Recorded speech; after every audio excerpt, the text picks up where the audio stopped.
Stop complaining so loud, you're scaring my kid. My SO and I had some problems with our neighbours since they moved in. We live in an apartment complex with super thin walls, so we can constantly hear our neighbours, who seem to be in their flat with up to 10 people all the time.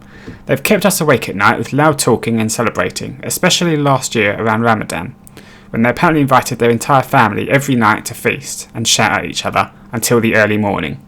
On top of this, they play music really loudly every single day for 2 to 3 hours around noon, and always make sure to open their window, so the entire neighbourhood has to listen to the terrible auto-tuned pop music.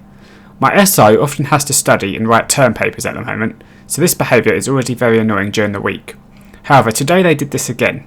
We have quiet hours where I live, between 12 and 3, and basically the entire Sunday is supposed to be quiet anyway. Naturally, they started blasting their music around 1 PM, and my SO first pounded on the wall, then went to our window to shout at them. That's when the mother stuck her head out of the window and screeched at him to stop bothering her family, saying, "You're always pounding on our walls and scaring my kid. Stop it. If you keep scaring my kid, I will call the cops." My SO encouraged her to do that because obviously they would side with us, especially because they, the police, must still have a record of us calling them. When we heard the father slapping and shouting at his kid, to which she slammed the window. She kept screaming like a banshee in her apartment, but at least she turned the music down. I still can't believe she should blame us for scaring her kid, especially since she and her husband are literally hitting him. Ridiculous person. Kids running riot in Tesla showroom. Post complain about it gets swarmed by entitled parents. Hey, I'm not sure if this post is allowed, but need to let off some steam. So currently in the process of looking at getting an EV. In the UK there's a massive tax incentive to get one at the moment and makes them very reasonable. I visited Hyundai and Nissan showrooms this weekend and test drove a couple of cars, and the staff have been helpful, explaining about the cars and been very friendly. So we go to Tesla last weekend and there are kids running riot, kids sat in the cars playing with the screens whilst these parents take pictures of them. So I don't get to spend much time with the car, which is annoying, having travelled an hour to get there. I do have a test drive booked, however. I'll make a post on the Tesla subreddit discussing my experience, and pretty much universally I'm downvoted and attacked for being a miser. How kids will be kids, how kids should have priority over me because they might be able to convince their parents one day.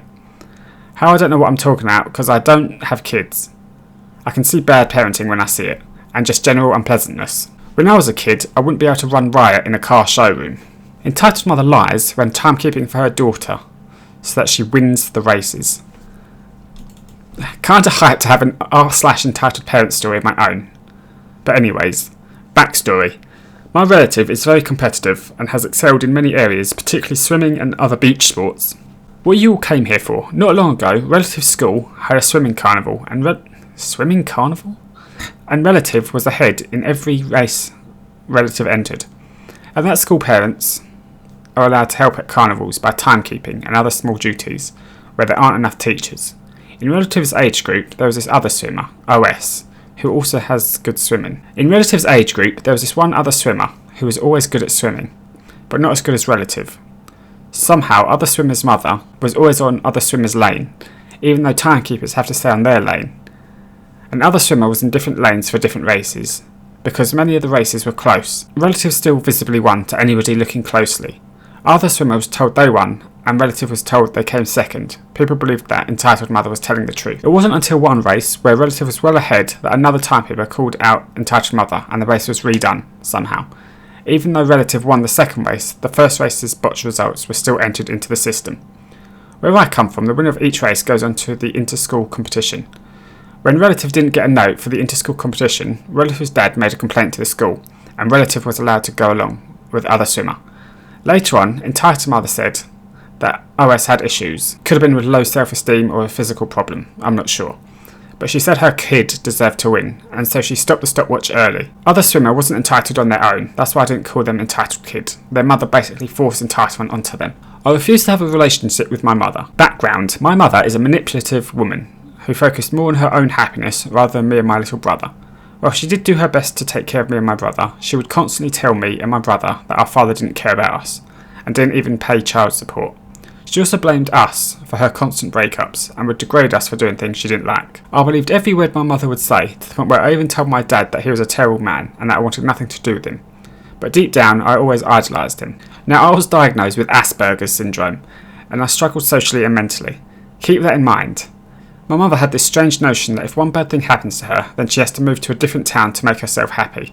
Now this alone damaged my psyche, and I've suffered serious mental illness for a good solid 5 years. In that time, I tried to take my own life 3 times and took up self-harm. When I was 15, I learned that most of what she had been saying were lies, that she told me to... When I was 15, I learned that most of what she When I was 15, I learned that most of what she had been saying were lies that she told to manipulate me and my brother into doing her bidding. I learned that she put my father in a bad amount of debt due to child support, and she would often keep me away from my father without my knowledge. When I was 16, I left to live with my dad, and it's because of him my life is going in some kind of direction. Now I'm a DJ and I've gotten through my depression, and I'm no longer feeling suicidal thoughts. I even have a tattoo to symbolise how there's always hope to get out. The worst part of this is that she is still doing this to my brother, and he, being the mama's boy that he is believing every word, and it's killing me. Hey, thanks for watching to the end. If you want to leave a comment, go ahead. I always see them. I always enjoy engaging with them. You can subscribe if you want, if you choose to. No, there's no pressure to. Or you can click one of the other videos on the screen now. Or you may even have a favourite subreddit that you'd like covered.